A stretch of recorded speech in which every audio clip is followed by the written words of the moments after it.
So I have been feeling stuck.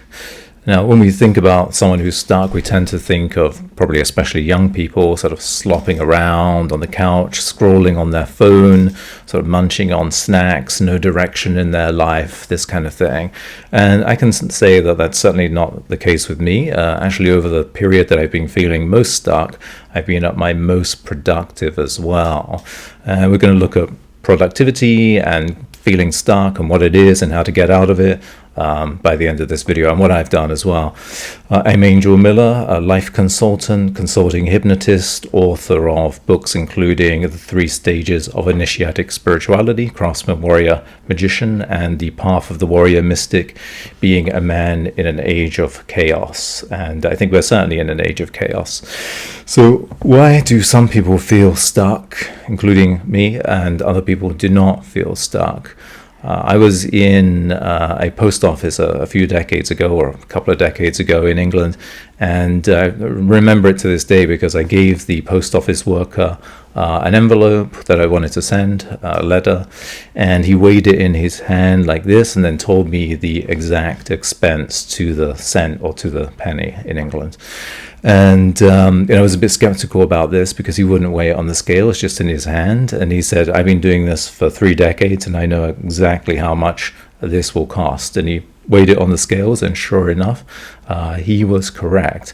And he didn't feel stuck, even though he had been weighing letters in his hand or on the scales for 3 decades.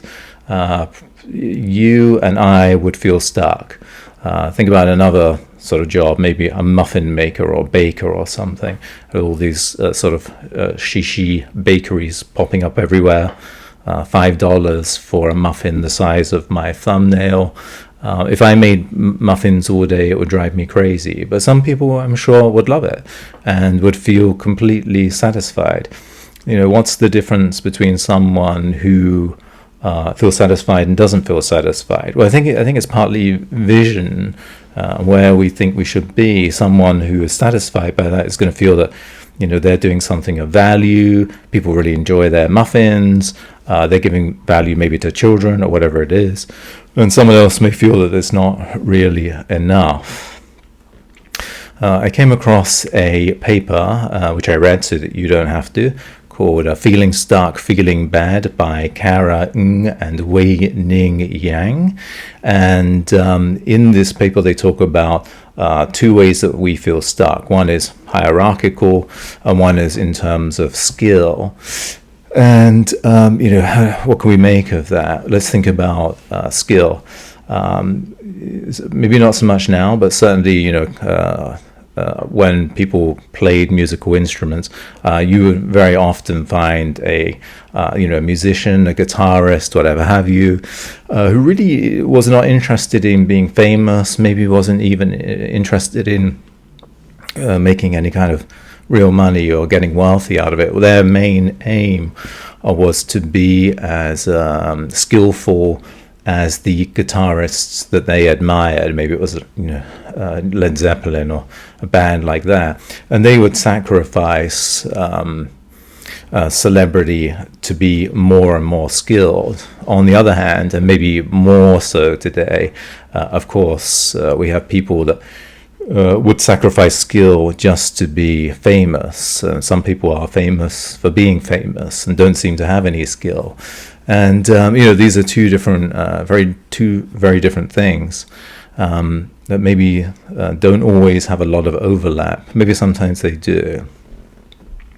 Well, I was reading another paper, Impasse-Driven Problem Solving by Ross and Arfini, and they talk about the merited impasse and the unmerited impasse.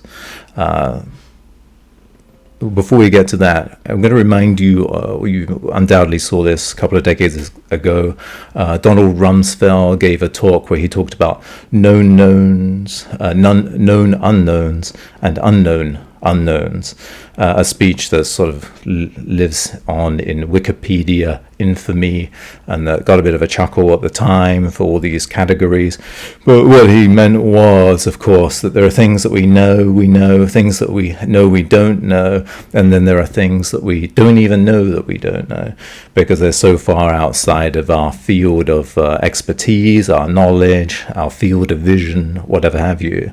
In 2008, the sort of radical philosopher Slavoj Žižek wrote an article in the Guardian, a sort of London British newspaper, where he talks about Rumsfeld's sort of forgotten category, and that is unknown knowns, or things that we know but we don't know that we know them. So we have the knowledge and we have the expertise, but for whatever reason we're not able to put these together. And this is what Ross and Arfini mean by an unmerited impasse. We're kind of stuck, but we have all the information, we have all the skills, we should be able to move past this impasse, but we can't, because for whatever reason we can't put all of this together.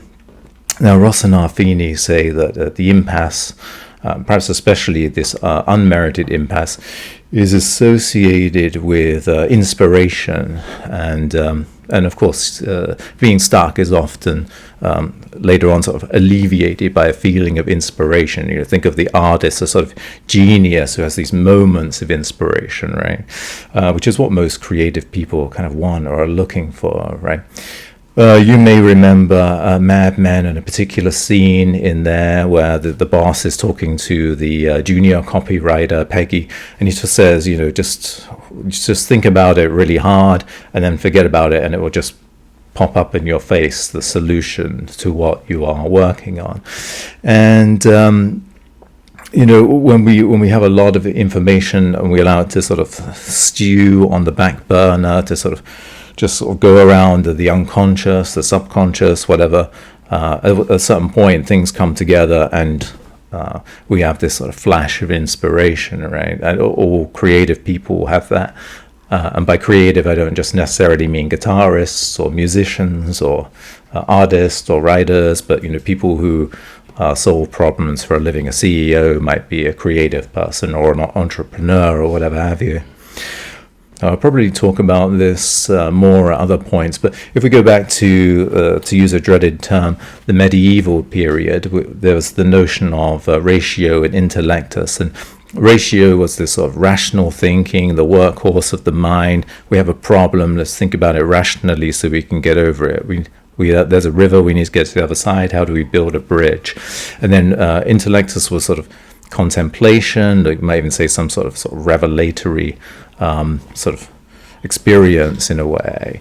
And in our day and age, we're all sort of ratio all the time, right? So I was saying that I was, you know, very productive at the same time I was feeling stuck. And, you know, people today, of course, you know, they may have a great day job, maybe it's, you know, in finance or something, they're working 12, 14 hours a day and they feel stuck even though they're making a lot of money. And, you know, why is this? It's because all of this stuff keeps going in and nothing comes out, because there's no sort of space for it to emerge.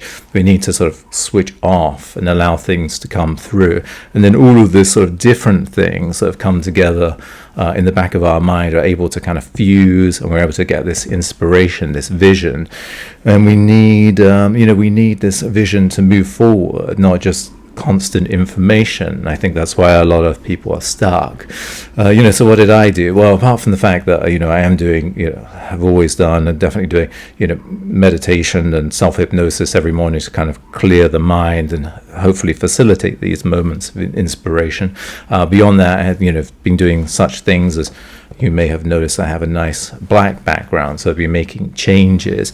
And I think when we get stuck, one of the things we should definitely do is just change our posture, change our routine. If you are slouching around on the couch and don't know what to do, you need to change your physical posture. Go out for a walk, work out, this kind of thing. Get into a different routine. It might not be what you want to do. It might not be where your life will eventually lead. but you have to kind of switch something and allow things to come through, not just do this sort of habitual, routine, same thing over and over again. You have to change it up to allow new things to come through. Well, I hope that's been of help. You can check out my website, angelmillar.com, and I will speak to you soon. Thanks very much. Bye for now.